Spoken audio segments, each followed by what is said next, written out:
Hello po mga kababayan. Magandang araw. Kumusta po kayo?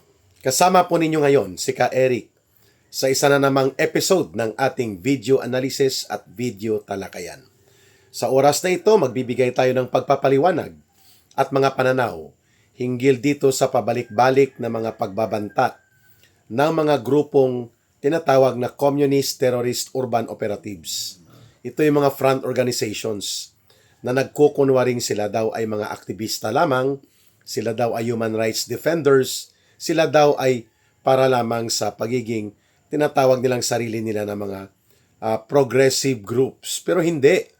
Sila po sa katotohanan ay bahagi ng buong operational spectrum ng Communist Party of the Philippines, New People's Army, National Democratic Front or NDF. Ito po ang grupo na kinasabwat nila Martin Romualdez at nila Marcos upang pagtakpan ang kanilang mga krimen sa pandarambong at pangungurakot sapagkat ang grupong ito ay nakikinabang sa pondo, protection at access to power. I'm talking about bagong alyansang makabayan, itong si Teddy Casino, no? Kulukoy talaga ito eh. Tagapagtakip ito, tagapagtabon-tabo ng NPA. Nag-file pa ito ng kaso laban sa akin at kay Ma'am Lorraine Badoy ng 2 million pesos damages. Wounded feelings daw dahil ina-identify namin sila. Siya, particular, si Carol Araulio at itong sumampa pa ng kaso. Itong si Atom Araulio, anak ni Carol Araulio, dahil daw konektado sila sa CPP, NPA, NDF sa aming pagbubunyag nung may programa pa kami ni Ma'am Lorraine sa SMNI. So itong si Teddy Casino, nagpapa-interview, no? Iba't ibang media outfit at pinapatula naman siya. Siyempre, ang layunin nito ay iangat muli ang demolition job upang sirain, atakihin at kanilang gawan ng mga pambubuliglig, no? Pangaharas si Vice President Sara Duterte. So instead na atupagin nila, ito po ang nag-organize ng baha sa Luneta na binaha nga ng tubig ang kanilang mga pagkilos 2 beses na sapagkat nilalangaw ng walang partisipasyon ang taong bayan, sila lang din po. No? At ito ang pinupunduhan din noong nakaraang taon na nakakuha sila ng mahigit 600 million pesos. Ayon po ito sa mga estimate ng kapwa nila kongresista dahil 3 ang kanilang party list noon na nakaupo na mga nanggaling sa Alliance of Communist Teachers, nanggaling po sa Kabataan NPA Recruiter Party List, at itong Gabriela NPA Lover Party List. No, ngayon 3 ulit, no? Dahil pinapasok nitong Kulukoy na COMELEC chairman at ng grupo ng sindikato sa COMELEC, itong si Sara Ilago ng Gabriela NPA Lover Party List, no? Matapos sinuspende na hindi makakaupo ang Duterte Youth Party. So, last year alone, nakakuha po itong grupo ng mga komunistang terorista ng mahigit 600 million pesos para lamang sa impeachment operations. At ginagamit nila ito para sa muling pagre-recruit, pagbibili ng armas para sa NPA at pagpupundo sa mga totoo na pag-destabilize sa gobyerno. Subalit dahil nagagamit po sila sa kunwari ang impeachment na yon, binibigyan sila ng political protection, pundo at pati access sa loob ng Kongreso at sa gobyerno. At hindi sila hinahabol ng gobyerno. No? Tiklop din ang Armed Forces of the Philippines saka Philippine National Police sa kanila. No? Samantalang kami na nagtatanggol ng demokrasya, tayo na naninindigan laban sa terorismo ng grupong ito na tagapagtaguyod ng mahigit 50,000 na pagpatay na sa ating mga kababayan in the last 56 years, no, na umiiral itong grupong ito, ang CPP, NPA, NDF, ay sila pa po ngayon ang pinoprotektahan ng AFP at PNP. Kung titingnan mo, hindi na sila ino-operate halos, lalo na ang kanilang mga urban operations, ang kanilang mga urban operatives, kagaya nitong Kulukoy na si Teddy Casino, no? So ngayon, nagpapa-interview siya, nakita ko sa isang post ng I think it's ANC, no? Paborito siya ng ANC kasi diyan po ay may mga access sila mayroon po silang mga contacts, mayroon po silang mga regular dyan na mga tagapagsuporta at kaalyado sa mga media na ito. So sinasabi ng Kulukoy na komunistang teroristang urban operative na si Teddy Casino na siya daw ay ang grupo nilang Bagong Alyansang Makabayan o actually Bagong Alyansang Makabayad. No, yun ang kanilang grupo, Makabayad Black, no? Kasi pag binabayaran mo, gagamitin nila ang kunwari prinsipyo para mangharas at mang-atake ng mga totoong leader ng gobyerno o ng mga nagtatanggol sa taong bayan laban sa communist terrorism na ina-advocate ng totoong grupo nila, which is the CPP, NPA, NDF. Ito nga ang binabanggit niya. Imbis na si Marcos Jr. ang dapat maisampahan ng kasong impeachment at imbis na si Martin Romualdez ang tirahin dahil naibubunyag na ang magpinsang ito ay mga tagapagtaguyod at punong salaring kriminal patungkol po sa malawakang pangungurakot at pangungulimbat sa kaban ng bayan, ang inaatake nitong mga desperado na komunistang teroristang grupo, ang kanilang urban operatives na kagaya ni Teddy Casino, ay si Vice President Sara Duterte. Pinagtatawanan ng taong bayan tuloy. Ang tanong ng mamamayan sa kanila, sino ba ang sangkot sa 1.4 trillion pesos na iskandalo ng pangungulimbat, pandurubo, pangungurakot at pandarambong sa kaban ng bayan? Si Vice President Sara Duterte ba o sila Bongbong Marcos Jr. at Martin Romualdez? Siyempre, hindi nila masasagot yon sapagkat yun po ang kanilang patron saints. Ang kanilang padrino ay si Marcos at si Romualdez. At ang kanilang mga pagkilos, ang kanilang mga diskarte na muling makapag-recover, makapagbalik ang kanilang organisasyon at makapagasik ng lagim ang pumupundo si Marcos at si Romualdez. Hindi nga sila hinahabol, sabi ko, ng AFP at PNP dito sa urban operations nila. Pinababayaan na lamang sila at namamayagpag sila. So, baliktad sa katotohanan, baluktot sa tamang rason, itong ambisyon nila Teddy Casino ng Bagong Alyansang Makabayan at ng grupo nila na mga urban operatives ng Communist Party of the Philippines, New People's Army at NDF, no, upang mag-focus ng kanilang operation kay Vice President Sara Duterte. Well, wala namang naniniwala ng mayoriya ng mamamayan sa kanila. In fact, isinusuka at itinatakwil na sila. Kasi kung niyayakap sila at sinusuportahan ng taong bayan o ng mamamayang Pilipino, edi matagal na sanang nagtagumpay ang kanilang peke na revolusyon. Ang kanilang pagkukunwaring Marxist, Leninist, Maoist, ek-ek. Sa katotohanan, mga extortionist ito eh. Ang grupong ito ng Bagong Alyansang Makabayad, ng Makabayad Black, ng Amoy Pawis Group, no? Dati may anak pawis sila, yun pala Amoy Pawis Party List. Subalit, nakakapamerwisyo.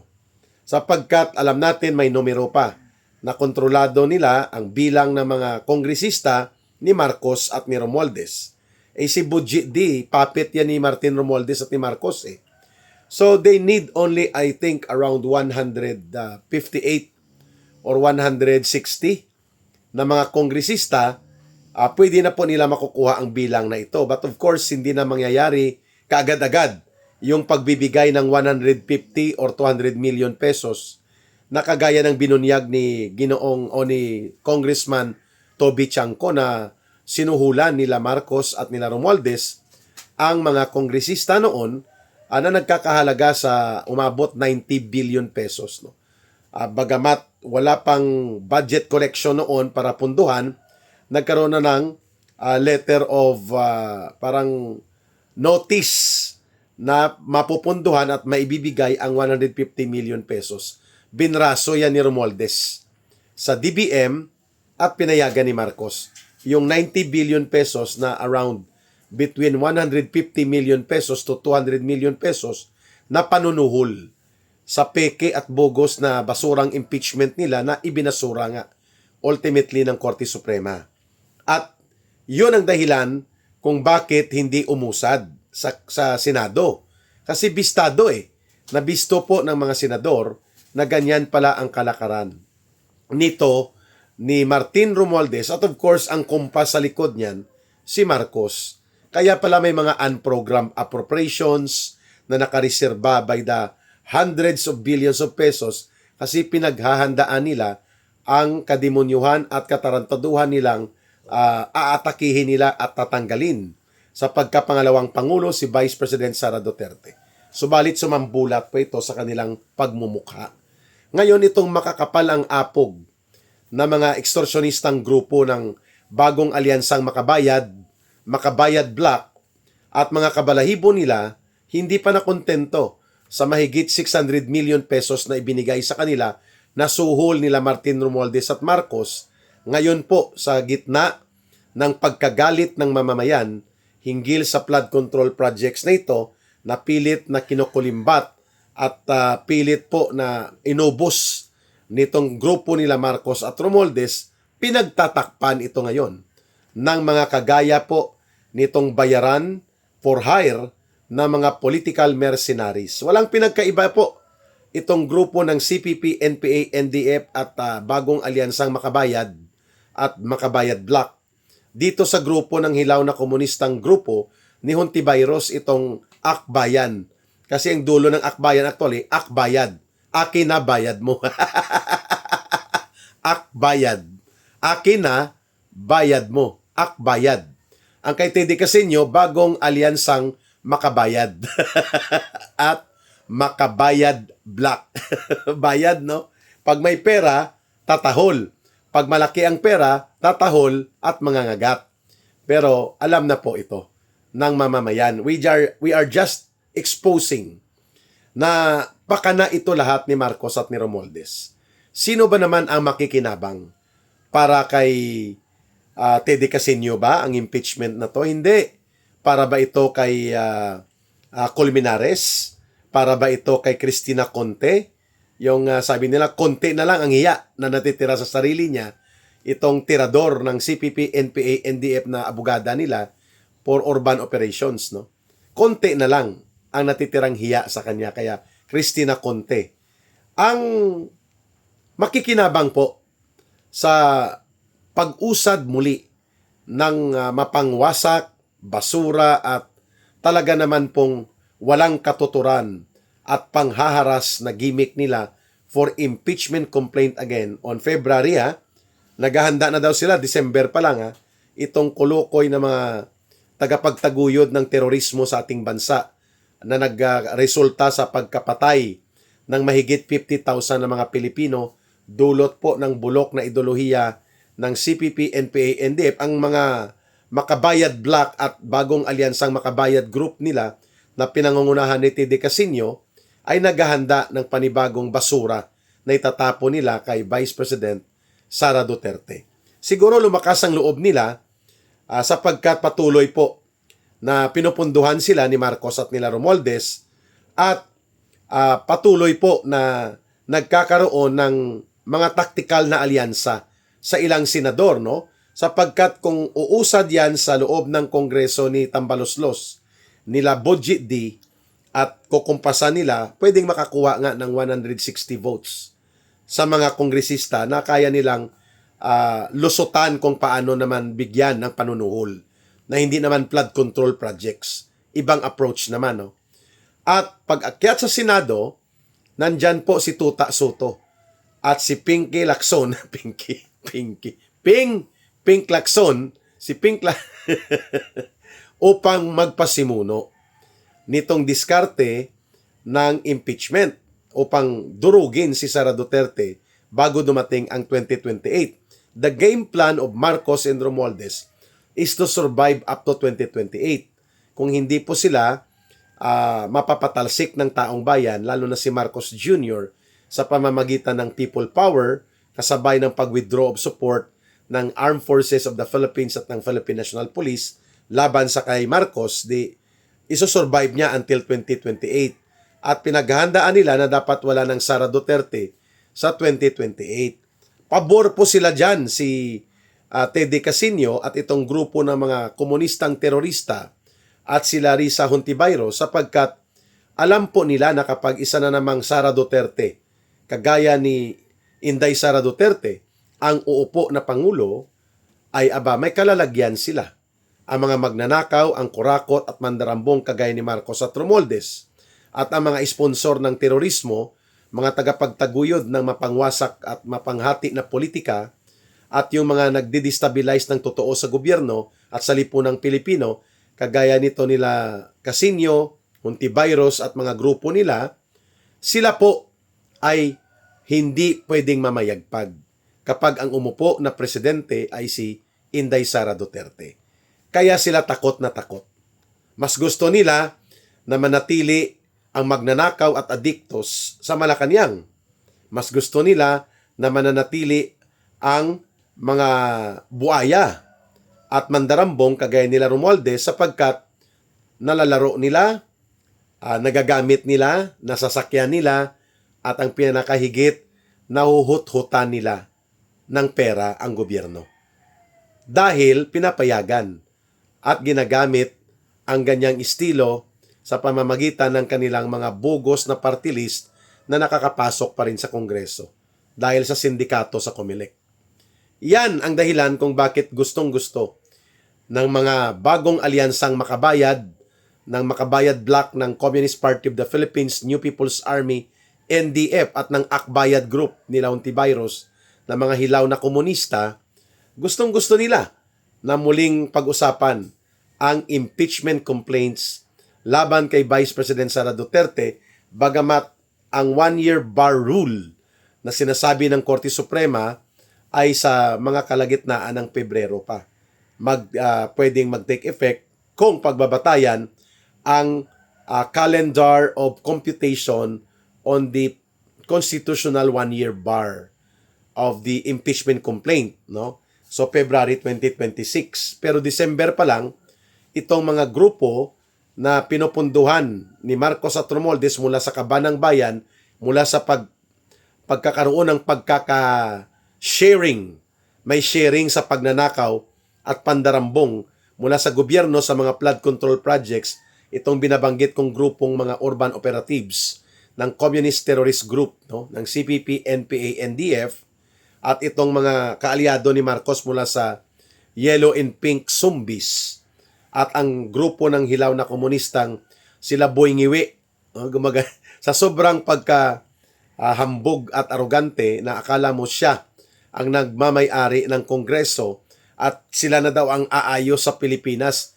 Kayo ang aayusin ng mga Pilipino sapagkat kayo ang dapat makulong sa inyong mga ginawang pagwasak sa lipunang Pilipino at sa inyong pagsasamantala sa mga puder na inyong nakukuha sa ilalim ng mandarambong na gobyernong ito ni Marcos at Romualdez. Kayo ang aayusin, Boy Ngiwi. Ayusin mo muna mukha mo bago mo ayusin ang Pilipinas kung hindi daw aayos si Marcos. Kuloko yan, no? Yan po, magkakabarkada yan, mga kababayan. Puro po yan mga operatiba for political mercenary operations na pinupunduhan nila Marcos at Romualdez. Pangatlong punto. So ang una, bayaran po ito for hire ang grupong mag-hire o magpa-file ng complaints laban kay Sara Duterte. Kunwari, itong grupo nila Casino for hire yan eh. Sabi ko nga, mas kilala itong grupo sa pagiging extortionista kaysa pagiging revolusyonaryo daw. Mandarambong, kasabwat ng mga mandarambong. Number 2, takot na takot sila na isa na namang Duterte at anak pa ni Rodrigo Duterte na kalaban talaga nila at obsessed sila na durugin. Ang pwedeng umupo na presidente either mas maaga sa 2028 kung depende sa pangyayaring pangpolitika sa ating bansa o sa 2028 mismo, mahihirapan sila kung nandyan pa si Sara Duterte kung matutuloy ang eleksyon sa 2028 kung hindi imamaniobra nila Marcos at Romualdez ang sitwasyon upang magkaroon ng kaguluhan at isuspend ang eleksyon. Mananatili si Marcos by way of declaration of state of emergency or martial law. Na-check naman, natututulan natin yan bilang mga mamamayan. Pangatlong punto at panghuli ay kailangan magkaroon ng isang pambansang diversion move, paglilihis at pagbibigay po ng kalituhan sa sitwasyon. Kasi ang pag-uusapan na naman doon sa impeachment, ang pinapabalik-balik nilang Mary Grace Piatos, 125 million pesos confidential fund, na lahat ng ito po sinagot na ni Vice President Sara Duterte at naipakita niya sa Commission on Audit na hindi po ito ginastos sa pagnanakaw o sa mga ghost projects o kaya sa mga pandarambong. At walang illegal o anumang mga declaration of disallowance na dineklara ang Commission on Audit laban kay Vice President Sara Duterte. So wala po. 3 taon yan na pabalik-balik nila, hindi pa rin sila maniniwala sa Commission on Audit. Samantalang ito, ang kay Marcos, 1.4 trillion pesos sa flood control projects pa lang. Out of that, mayroon pa siyang 100 billion pesos na insertion na sabi nga ni Saldico, hininga niya rin ng 25 billion na SOP o lagay. At ganon din si Romualdez, 25 billion. 56 billion ang idiniliver ni Saldico sa kanila. At ang sabi ni Saldico, marami pa. Ang alam niyang mga pangungulimbat sapagkat si Saldico, bodigero, bankero, at tagapag-atado, tagapagbigay, tagapag-distribute ng pinagnanakaw na mga pundong ito mula po sa mga SOP at kutong sa mga contractors at mula mismo sa DPWH. Subalit tahimik ang grupong ito. Nila Casino, nila Hontiveros, nila Dilima. Sapagkat gusto nila pong manatili sa poder. Ang gobyerno ni Marcos at Romualdez, maliban sa kasabwat sila sa pagnanakaw, nakikinabang sila sa pundo ng bayan at ginagamit nila sa pagpapalakas ng kanilang organisasyon na gagamit din po nila si Marcos at si Romualdez sa proteksyon. Kung kaya kailangan nilang sakyan at gamitin ang oportunidad na magbubuo ng panibagong impeachment complaints para lituhin at linlangin ang mga mamamayan to create diversion sa gitna po ng sumasambulat na iskandalo ng pagnanakaw at pandarambong na hindi na po malulusutan ito ni Marcos at Romualdez. But one thing is sure, hindi po susuportahan ng mayoriya ng mamamayang Pilipino itong panibagong basura ng taktika sa impeachment complaint na gagawin po ng mga komunistang teroristang grupo, ng mga hilaw na komunista, ng mga yellow and pink zombies na nagsama-sama sapagkat sila po ay exposed na, lantad na sa mga mamamayan at hindi tayo titigil na maipaliwanag ito na hindi po kay Sara Duterte ang pananagutan kung bakit nagkaletse-letse ang ating buong bayan, lumulugmok ang ating ekonomiya at lumalalim ang kaguluhan sa politika ng ating bansa sapagkat ito lahat ay babalik ang pananagutan kay Marcos at ang kanyang kasabwat na si Romualdez. Ayan. Dito lang po muna ang ating video analysis at video talakayan at huwag nating kalimutan ang palagi nating habilin, mahalin natin ang bansang Pilipinas. Walang ibang magmamahal nito kundi tayo ring mga Pilipino. At tandaan po natin also, ang numero na ginagamit po natin for line support, GCash line and line of coordination of support para hindi tayo ma-scam ay ang numerong 0916-308-7710. Uulitin ko lang po, 0916-308-7710, Rohilda Celis, kay Langging po yan. Maraming salamat. Please like and share and promote our videos. Like and share and promote our channel. At pati po ang ating Ka Eric Celis YouTube channel at ang Ka Eric Jeff Celis Facebook Live. We will try to do some live views mamayang gabi pagbalik po ni Ka Eric sa isang schedule. Maraming salamat muli para sa Diyos at sa Pilipinas nating mahal. May God bless everyone and may Allah will be with those who are Muslim brothers and sisters. Bye for now. Maraming salamat, mabuhay ang sambayanang Pilipino.